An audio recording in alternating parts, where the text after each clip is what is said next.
വൈകുന്നേരം ഒരു ഉഴുന്ന് വട ഉണ്ടാക്കിയാലോ? ചെറിയ ഉള്ളി അരിഞ്ഞത്, സവാള എനിക്കില്ലാഞ്ഞിട്ടാണേ.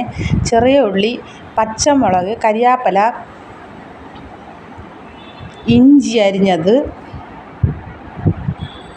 ക്യാരറ്റ് അരിഞ്ഞത്. ക്യാരറ്റ് സവാള കുറവായതുകൊണ്ടാണ് ക്യാരറ്റ് അരിഞ്ഞത്. ക്യാരറ്റ് ഇടുന്നത് ഞാൻ കണ്ടിട്ടുണ്ട്. ഇഡ്ഡലിക്ക് ആട്ടിയ മാവ് ഉപ്പിട്ട് കൊടുക്കുക. ഇഡ്ഡലിക്ക് ആട്ടിയ മാവ് ഉണ്ടായിരുന്നു, അതെടുത്തിട്ട് ഇച്ചിരി എടുത്ത് കലക്കി.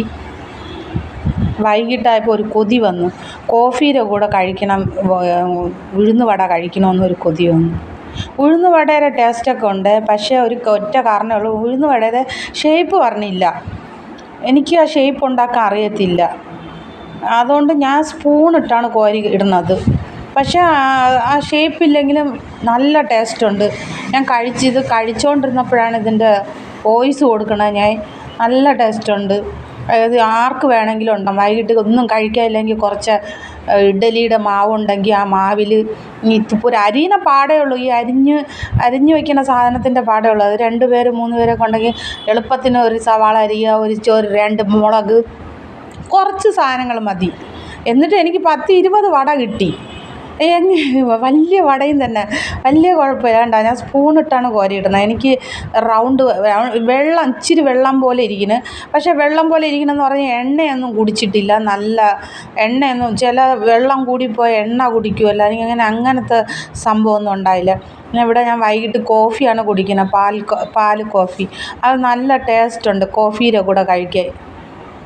പെട്ടെന്ന് ഇപ്പോൾ കുട്ടികൾ സ്കൂൾ വിട്ട് വന്ന്, സ്കൂളെന്ന് പറഞ്ഞപ്പോൾ വലിയ കുട്ടികൾ 10-17 വയസ്സായ കുട്ടികൾക്കൊക്കെ കഴിക്കണമെന്ന് തോന്നിയാൽ അമ്മമാരെ ഒന്നും സഹായിക്കാൻ വേണ്ട, അവർ സ്വന്തമായിട്ടേ ഉണ്ടാക്കാം. ആട്ടിയ മാവില്ലാത്ത വീട് ഒരു വീടും ഇല്ലല്ലോ. എല്ലാ വീട്ടിലും നമ്മൾ എങ്ങനെ ഇഡ്ഡലിക്ക് ദോശയ്ക്കും ആട്ടി വയ്ക്കും. ദോശയ്ക്കാണെങ്കിൽ കുറച്ച് വെള്ളമായിപ്പോവും. അതിന് നിങ്ങൾ കുറച്ചുകൂടി അരിപ്പൊടി ഇട്ടാൽ മതി. വേറെ ഒന്നും ചെയ്യണ്ട. ഞാൻ ഇതിലൊന്നും ഇട്ടിട്ടില്ല, അരിപ്പൊടിയോ ഒന്നും ഇട്ടിട്ടില്ല. ഇഡ്ഡലി മാവ് ഈ അരിഞ്ഞു വെച്ച സംഭവങ്ങളൊക്കെ തന്നെ ഇട്ട് ഉണ്ടാക്കണം. ആവശ്യത്തിന് വട കിട്ടി എനിക്ക്. കുറച്ച് നിങ്ങൾ കണ്ടായിരുന്നില്ലേ, ഞാൻ കുറച്ച് മാവാണ് എടുത്തത്. ഈ അരിഞ്ഞ ക്യാരറ്റ്, സവാള, ചെറിയ ഉള്ളി, സവാള ഇല്ലാഞ്ഞിട്ടാണ് ചെറിയ ഉള്ളി അരിഞ്ഞിട്ടത്. ഇഷ്ടമുള്ളവർ ചെറിയ ഉള്ളി അരിയാം, വലിയ ഉള്ളി അരിയാം. വലിയ ഉള്ളിയാണെങ്കിൽ എളുപ്പത്തിന് അരിയാം. വലിയ ഉള്ളി ഇല്ലായിരുന്നു എൻ്റെ കയ്യിൽ. എനിക്കാണെങ്കിൽ ഇപ്പം കോഫിയുടെ കൂടെ ഇപ്പം കഴിക്കണം എന്നുള്ള ഒരു കൊതിയായിപ്പോയി. അപ്പം ഞാൻ മെനക്കേടൊന്നും തോന്നിയില്ല, ഞാൻ ഉണ്ടാക്കി കഴിച്ചിട്ടാണ് ഞാൻ ഇതിൻ്റെ റെക്കോർഡ് ചെയ്യുന്നത്. നല്ല ടേസ്റ്റുണ്ട്. നിങ്ങളും ചെയ്ത് നോക്കൂ. മടിയുള്ളവരുടെ കാര്യം എനിക്കറിയത്തില്ല, മടി കൂടാതെ ചെയ്യാം. ഒരു സ്റ്റെപ്പും കൂടെ ഇട്ടാൽ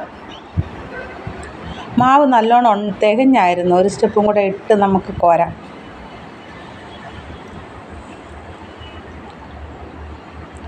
ആ റൗണ്ട് ഷേപ്പ് വരില്ലെന്നേ ഉള്ളൂ. വടയുടെ ടേസ്റ്റ് എല്ലാം ഉണ്ട്, റൗണ്ട് ഷേപ്പ് വരില്ല.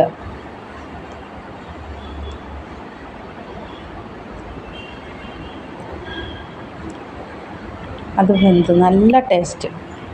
നിങ്ങൾ ഇപ്പം തന്നെ ചെയ്യൂ. ആട്ടിയ മാവില്ലാത്ത ഒരു വീടും ഇല്ല. കുറച്ച് അരിഞ്ഞിതൊക്കെ വെള്ളം കൂടാത്ത മാവായിരിക്കണം, ഇഡ്ഡലിയുടെ മാവായിരിക്കണം. ദോശയ്ക്ക് നമ്മൾ ചിലപ്പം വെള്ളം വീത്തി, നിറയെ വെള്ളമൊക്കെ വീത്തി. ഞാൻ വടയും കോഫിയുമായിട്ട് കഴിക്കാൻ പോവുകയാണ്. നിങ്ങൾ വരുന്നുണ്ടോ? വന്നിട്ട് കാര്യമില്ല. നിങ്ങളിതിപ്പം തന്നെ ചെയ്ത് നോക്കൂ. അരിയുന്ന പാട് മാത്രമേ ഉള്ളൂ. കുട്ടികൾക്ക് വരെ, കുഞ്ഞുങ്ങളല്ല കുട്ടികൾക്ക് വരെ ഇതൊക്കെ ചെയ്യാം. കുട്ടികളൊക്കെ ഇപ്പോൾ പാചകം ചെയ്യാൻ നല്ല ഇൻട്രസ്റ്റ് ഉള്ള ആളല്ലേ. നല്ല ബ്രൂ കോഫിയും വടയും. വടയുടെ ഷേപ്പില്ല, അത്രയേ ഉള്ളൂ. പക്ഷേ നല്ല ടേസ്റ്റ്, വടയുടെ അതേ ടേസ്റ്റാണ്. കഴിക്കണം. നമുക്ക് എന്തെങ്കിലും ഒരു കാര്യം കഴിക്കണമെന്ന് കൊതി വന്നിട്ടുണ്ടെങ്കിൽ അത് വച്ച് സമയം കടയിൽ നിന്ന് വാങ്ങാൻ കിട്ടും. വാങ്ങാൻ ഇവിടെ ആളില്ലായിരുന്നു, അതുകൊണ്ട് ഞാൻ ഇപ്പോൾ ഉടനെ ഉണ്ടാക്കിയത്. മാവുണ്ട്, സാധനങ്ങളെല്ലാം ഉണ്ട്. പിന്നെ എന്തിനാ സവാളയുടെ